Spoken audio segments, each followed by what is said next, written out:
दिल्ली के शुक्रपुर इलाके में रहने वाले मनोज चौहान नाम के एक शख्स ने हाल ही में ऐसी वारदात को अंजाम दिया है जिसके बाद पुलिस ने उसे गिरफ्तार किया। मनोज पर आरोप है कि उसने 2 जगहों पर चोरी की, लेकिन जब उसके पीछे की वजह सामने आई तो हर कोई हैरान रह गया। पुलिस को भी ये जानकर अफसोस हुआ कि वो एक मजबूर बाप था जो अपनी मासूम बेटी के इलाज के लिए ये रास्ता चुन बैठा। उसकी बेटी कैंसर जैसी गंभीर बीमारी से जूझ रही थी और इलाज के लिए उसके पास पैसे नहीं थे और ना सहारा था। इसी बेबसी ने उसे एक खतरनाक फैसला लेने पर मजबूर कर दिया और चोरी करने के लिए एक पाप निकल पड़ा।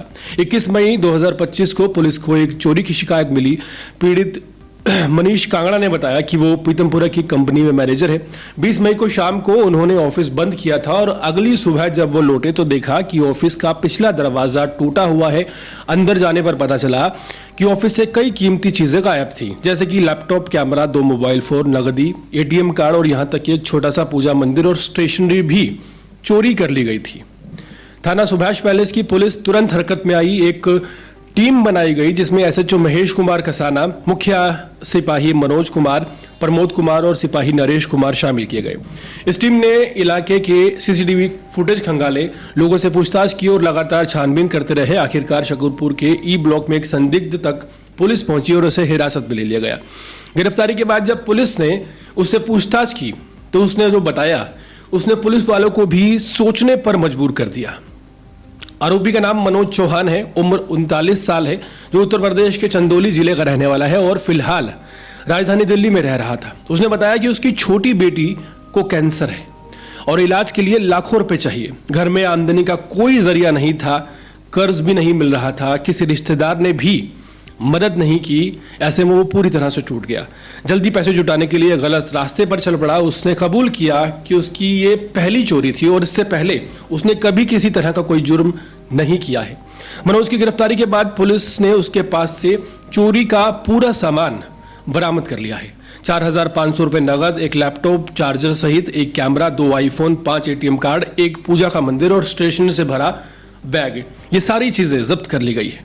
पुलिस ने बताया कि मनोज पर 2 FIR दर्ज की गई हैं, दोनों सुभाष प्लेस थाने में और दोनों ही अलग अलग धाराओं में है, 305 और 331(4) BNS की धारा के तहत। पुलिस के मुताबिक मनोज का कोई आपराधिक इतिहास नहीं है और यह पहली बार है जब उसने कोई अपराध किया है।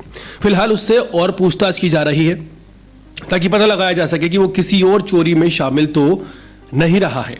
हालांकि अब तक की जांच में ऐसा कोई भी तथ्य सामने नहीं आया है। इस पूरी घटना ने एक बार फिर ये दिखा दिया है कि कई बार अपराध के पीछे सिर्फ लालच नहीं बल्कि मजबूरी भी शामिल होती है। एक बाप जिसने अपनी बच्ची की जिंदगी बचाने के लिए चोरी जैसा जुर्म किया, वह कानून की नजर में अपराधी जरूर है, लेकिन समाज की नजर में वो एक टूटा हुआ इंसान है जो हालात से हार गया। पुलिस ने अपना काम किया, आरोपी को पकड़ा, सामान बरामद किया, कानून का पालन किया, लेकिन ये भी सच है कि मनोज की कहानी ने सबके दिलों को छू लिया है।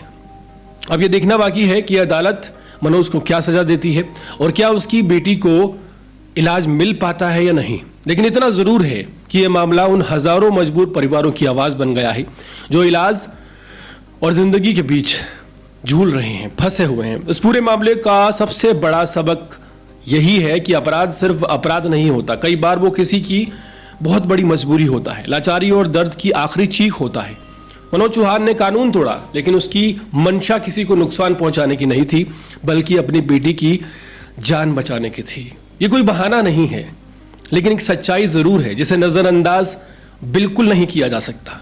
कानून अपना काम करेगा, सजा भी मिलेगी, लेकिन साथ ही समाज को भी ये सोचना होगा कि क्यों कोई बाप इस हद तक पहुंच गया। क्या हमारी व्यवस्था इतनी कमजोर है कि एक गरीब बाप को इलाज के लिए अपराध करना पड़े।